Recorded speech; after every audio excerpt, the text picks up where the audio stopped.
You're not lazy. You're mentally avoiding something. You sit down to start. You know what needs to be done. But instead, you scroll, you delay, you wait, and somewhere in your mind, a quiet voice says, maybe I'm just lazy. But what if that's not true? What if your brain is doing something very specific, and you've been mislabeling it this whole time? It doesn't feel like avoidance. It feels like resistance, like an invisible wall between you and the task. You think about starting, but your body doesn't move. You open the document, then suddenly feel tired. You tell yourself you'll do it later, and later never really comes. Over time, this becomes a story. I lack discipline. I can't focus. I'm just not built for this. And slowly, it starts shaping your identity. You stop trusting your own intentions. You start doubting your ability to follow through.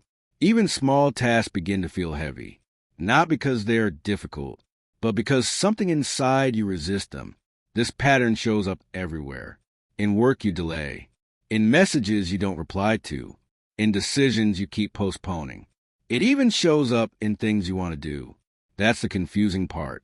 Why would you avoid something you care about? Why would your own mind block you from your own goals? That question doesn't get answered right away, but it's the one that changes everything. You're not lazy. Laziness suggests a lack of desire, but you do want to act. You just don't. That gap matters because it points to something deeper. In psychology, this pattern is often linked to avoidance behavior, a protective response, not a character flaw. Your brain isn't trying to sabotage you. It's trying to protect you from something it believes is a threat, even if that threat doesn't make logical sense.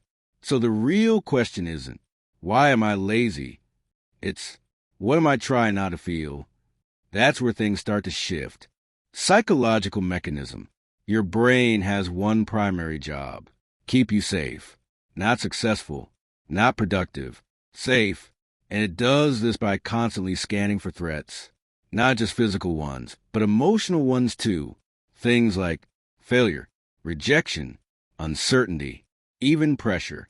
When your brain detects one of these, it activates a system often associated with the amygdala, a small structure responsible for emotional threat detection. Think of it like an internal alarm system. But here's the problem. This alarm doesn't distinguish well between real danger and imagined discomfort. So when you face a task that carries emotional risk, like starting something important, your brain reacts as if you're in danger, not physically, but psychologically. This triggers a response. Avoid, delay, escape. That's where procrastination comes in, not as laziness, but as emotional regulation. You're not avoiding the task. You're avoiding the feeling attached to it. Here's a simple mental model. The task is not the weight. The emotion is the weight. If the emotion feels heavy, the brain resists the task. If the emotion feels safe, the brain allows movement. This is why you can spend hours doing easy, low-stakes activities, but struggle with one meaningful task, because one feels safe, the other feels exposed, and your brain chooses safety. Every time. Practical framework. So, how do you work with this? Not by forcing discipline, but by reducing the emotional threat. Here are 4 principles grounded in how your brain actually works. 1. Shrink the emotional load. What to do? Break the task into something almost too small to resist. Not finish the project. Just open the file. Not write the report. Just write one sentence. Why it works. Your brain evaluates threat based on perceived effort and uncertainty. Smaller tasks feel safer. This reduces amygdala activation and increases engagement from the prefrontal cortex, the part responsible for decision-making. Example, instead of saying, I need to study for 2 hours, you say, I'll read 1 page. And often once you start, momentum takes over. 2. Name the emotion. What to do. Pause and ask, what am I feeling about this? Not what you think, what you feel. Is it anxiety, doubt, fear of being judged? Why it works.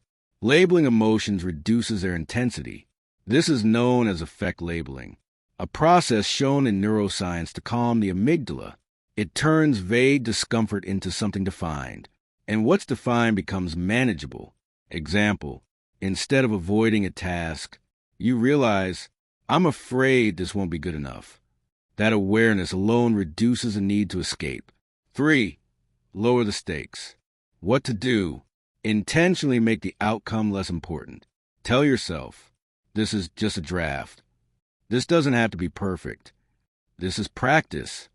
Why it works. Perceived pressure increases threat.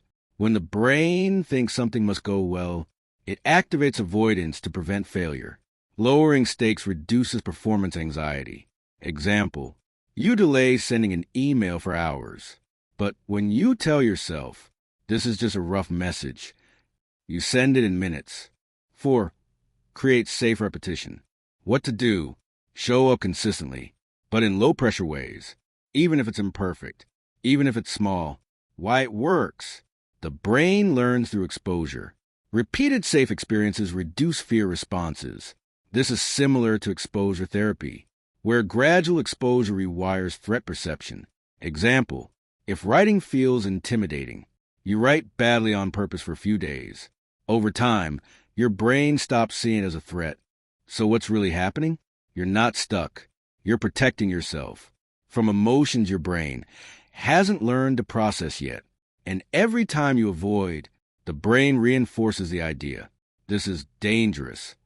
But every time you approach it safely, you send a different signal. This is manageable. So the goal isn't to force action. It's to change the emotional meaning of the action. Think of it like this. Your brain is not a productivity machine. It's a safety system. And once it feels safe, movement becomes natural. Maybe you've been calling yourself lazy for too long. Maybe you've been judging a pattern. That was actually trying to protect you. Not perfectly, not intelligently, but sincerely.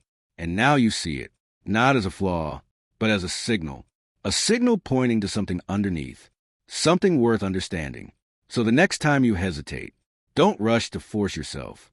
Just pause and ask, what am I avoiding feeling right now? Because the answer to that question is where change begins.